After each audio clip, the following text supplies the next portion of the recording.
Salut à toi et bienvenue dans Oses-tu briller? Aujourd'hui, je vais te parler d'un problème que 99% des entrepreneurs vivent et que je connais pas mal par cœur, le manque de temps et le manque d'idées pour créer du contenu. Tu sais que tu dois être présente sur les réseaux sociaux, tu veux le faire, mais chaque fois que tu t'assois pour créer, il n'y a plus rien qui sort. Ou pire, tu passes une heure à scroller sans rien publier. Dans cet épisode, je te partage une méthode simple, concrète et testée avec mes clientes pour que même si tu cours après ta vie, tu puisses créer du contenu avec clarté et efficacité. Tu as envie de faire connaître ton entreprise, tu veux vendre plus, montrer ton expertise sur les réseaux sociaux, mais tu n'as pas le temps. Tu remets toujours à plus tard et au fond, tu sais que tu es trop gêné pour te montrer en vidéo. Je te comprends tellement. Je suis Sabrina Saint-Jean, fondatrice en stratégie de visibilité et fondatrice de l'Académie Propulsion et dans Oses-tu briller, je t'aide à surmonter ta peur de prendre ta place et créer du contenu puissant. Même si tu es débordé, même si tu n'es pas parfaite. Chaque semaine, je vais te partager des outils concrets pour t'aider. Prête à oser briller? Alors c'est parti!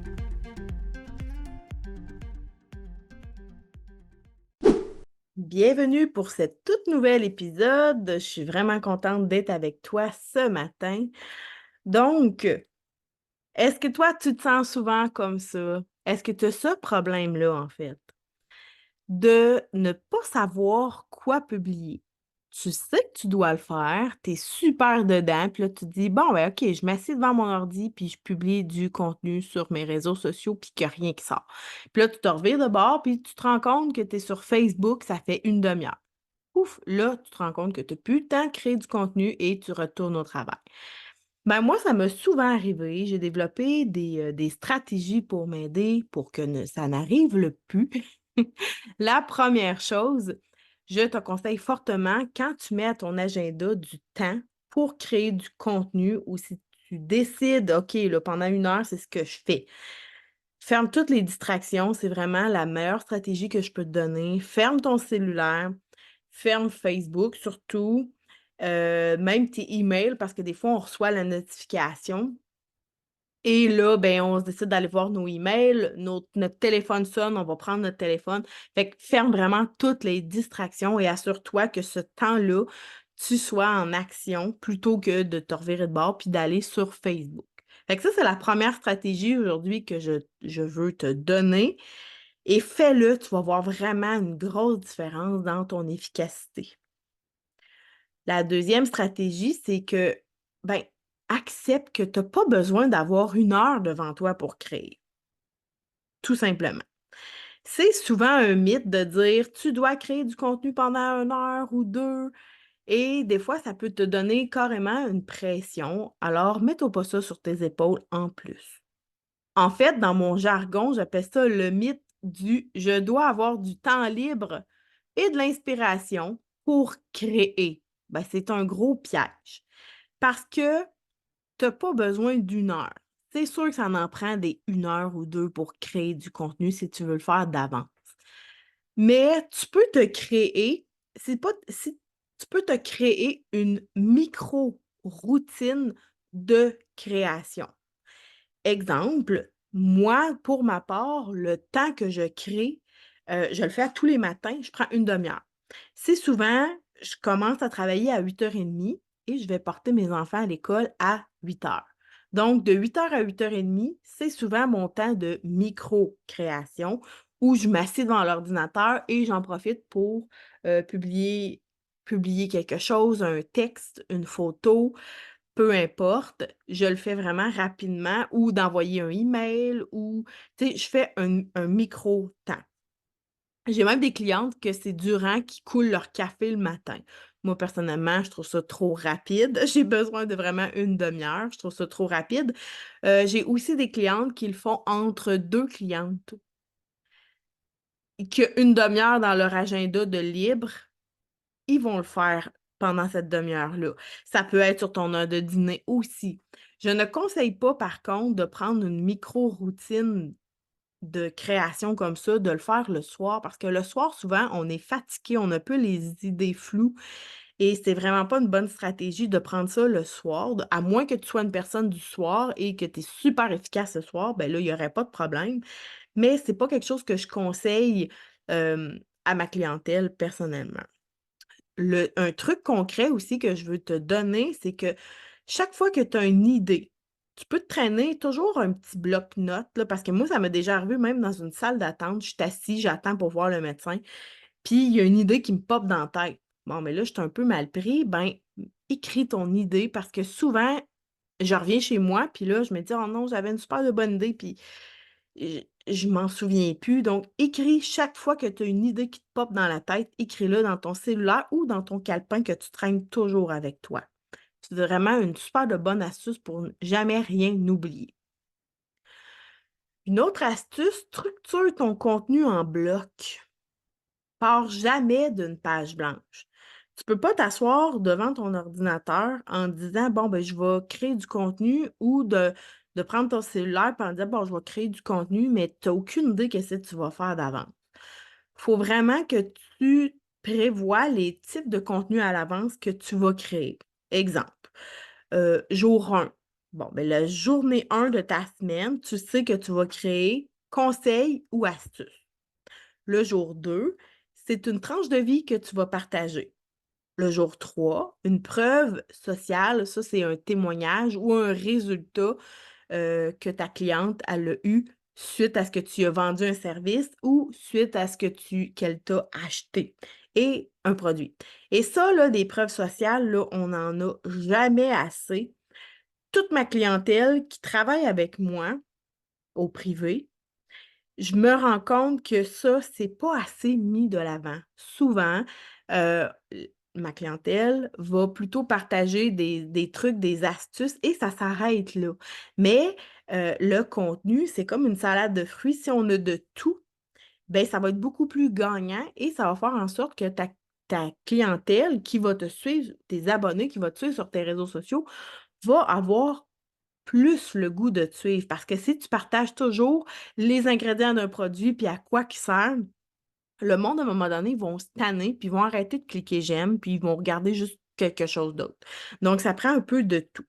Donc je reviens un peu à mes moutons. Je parlais du jour 3, l'épreuve sociale qui est les témoignages et les résultats obtenus, de ton service ou de des produits que tu vends. Ça, il faut que tu en partages au moins une fois semaine.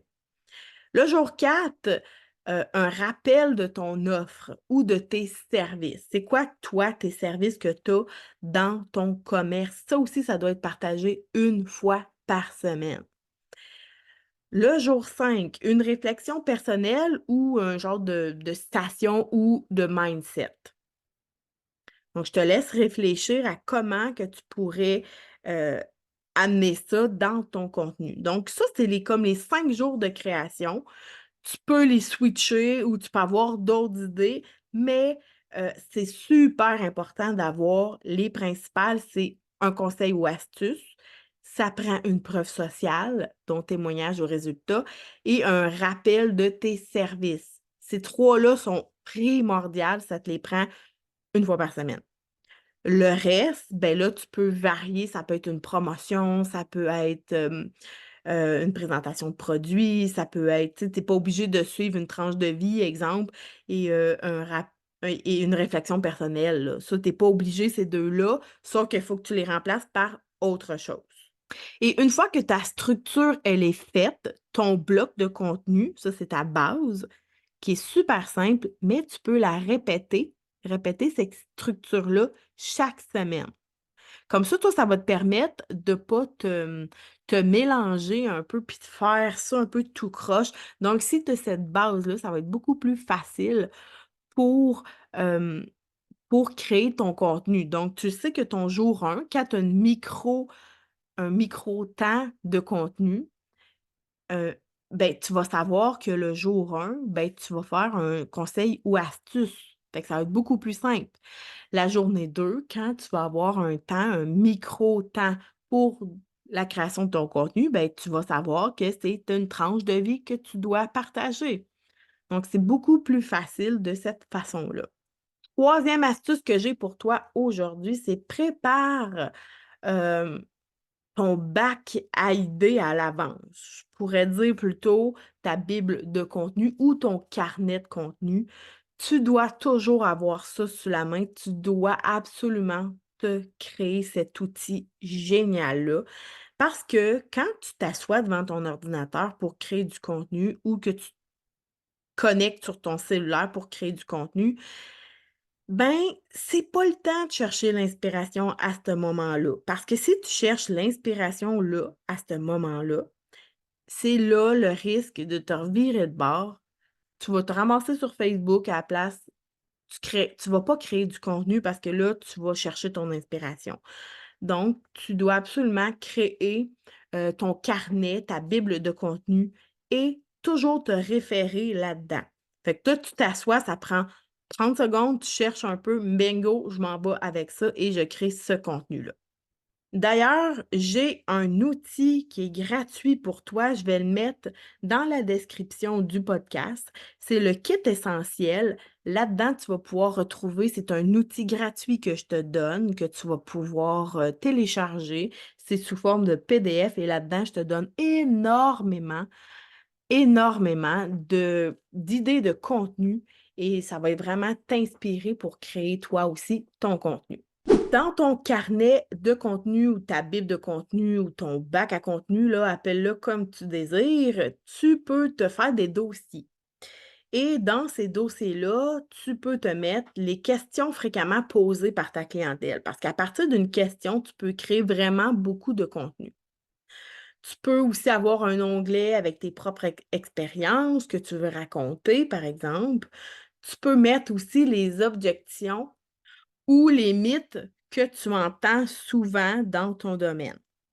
Puis ça, on en a toutes dans chacun des domaines, peu importe. On a souvent des clients qui nous arrivent, puis ils nous posent des questions un peu farfelues, mais ça, c'est du contenu en or parce que toi, tu te reviens de bord et tu peux aller défaire ces mythes-là et ça va montrer énormément ton expertise si tu vas défaire les mythes que tu entends à propos de ton domaine.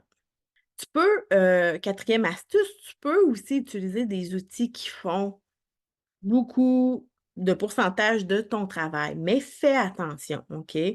Bien entendu, je veux te parler de l'intelligence artificielle ici, de ChatGPT, par exemple. Fais attention parce que si tu poses des questions trop en surface à ChatGPT, oui, il va te sortir du contenu. Par contre, fais attention pour pas faire du copier-coller de ChatGPT parce que ça paraît. J'en ai des clientes qui l'utilisent. Puis à chaque fois, je vois ces contenus passer là. Moi, je m'en aperçois, c'est beaucoup trop robotique. Donc, retravaille les textes qui vont te sortir parce que ça paraît. Et je ne sais pas si tu savais, mais pour poser des questions à ChatGPT, tu dois avoir des prompts vraiment précis parce qu'il va te répondre un peu comme n'importe quoi. Puis là, tu vas comme waouh, hey, il m'a fait vraiment beaucoup du bon contenu. Mais là, toi, tu vas arriver, tu vas le partager sur les réseaux sociaux. Et là, ben, de un, la clientèle vont peut-être s'en rendre compte, ceux qui sont les plus habitués. Mais tu sais, c'est pas tout à fait tes conseils, c'est pas ton expertise. Vraiment, là, l'intelligence artificielle, il faut savoir bien s'en servir.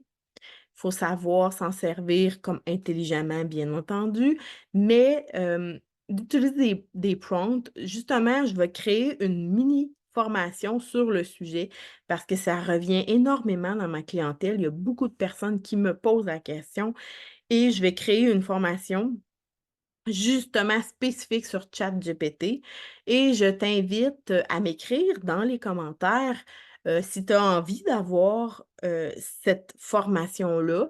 Et oui, ça va être une formation préenregistrée que tu vas pouvoir te procurer. Mais écris-moi dans les commentaires si toi, tu as des défis avec de prendre ce genre d'outils-là et écris-moi quels sont tes défis présentement avec ChatGPT pour que je puisse t'aider à travers quand je vais créer cette formation-là. Tu peux aussi utiliser un calendrier éditorial 30 jours que tu te crées d'avance et toujours un mois d'avance. Et puis là, quand tu vas arriver pour manquer d'inspiration, ben, tu vas pouvoir te référer à ton calendrier éditorial et voir les contenus que tu as déjà préparés d'avance et ça va être beaucoup plus facile pour quand tu vas arriver pour faire tes contenus sur tes réseaux sociaux. 5e astuce, recycle ton contenu intelligemment. Ça, c'est qu'est-ce que ça veut dire de recycler son contenu? Ça veut dire qu'une pièce de contenu, exemple un live, tu peux créer beaucoup de contenu grâce au live que tu as fait. Tu l'enregistres dans ton ordinateur et à partir de là, tu peux, un petit bout, juste te faire une citation. Tu sais, un moment spécifique de ton live, il te dit quelque chose et tu peux le prendre et te créer une citation pour une autre journée. Un live, ça peut aussi devenir une story. Ça peut devenir un petit bout de réel. Exemple aussi, une story, ça peut devenir une publication complète avec une photo. Exemple que tu as fait une story et le texte, le script que tu as fait durant ta story, ben, tu vas le reprendre pour faire une publication sur Facebook, par exemple. Et là, tu vas pouvoir te mettre carrément une photo et mettre ton texte. Fait que ça va te faire une autre publication. Tu peux te faire des capsules audio aussi. Les gens, de plus en plus, l'audio est favorisé parce que les gens peuvent aller faire durant qu'ils vont courir, prendre une marche, ils peuvent t'écouter. Tu peux leur donner des conseils partout où ce qu'ils sont, quand ils conduisent, quand ils sont pris dans le trafic, là, et que tu as créé, par exemple, un podcast ou que tu as créé des capsules audio, bien, les gens peuvent parce que des vidéos dans le trafic, on s'entend que c'est plus difficile à, consommer, mais si tu fais des contenus audio, la clientèle va vraiment beaucoup aimer ça et il y a aussi une clientèle pour les services audio aussi. Donc c'est vraiment à explorer et je le conseille fortement. Tu sais, dans le fond, là, tu as pas besoin de créer du nouveau contenu chaque semaine. C'est ça, recycler le contenu intelligemment. Tu peux réutiliser, reformuler, repartager ton contenu sous différentes formes. Ça sert à éviter de devenir fou à toujours créer du nouveau contenu. Ça te sert aussi d'être plus efficace. Donc, en conclusion, je veux te donner un défi du jour.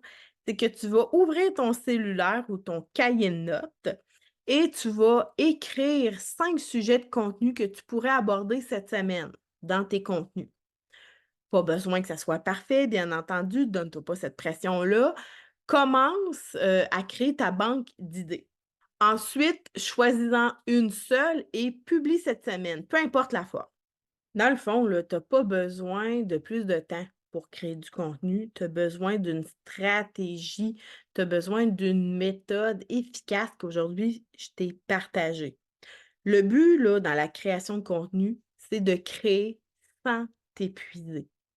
Tu dois être visible, mais si tu as pas de stratégie puis tu as pas de méthode, tu vas t'épuiser, tu vas t'écœurer et tu vas faire complètement autre chose.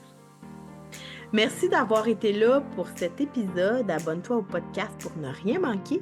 Puis écris-moi un commentaire quand tu vas écouter mon podcast pour me dire ce que tu en as pensé. Puis surtout, oublie pas, tu n'as pas besoin d'être parfaite pour être visible. Tu as juste besoin d'oser te montrer. À très bientôt et à la semaine prochaine. Bye bye!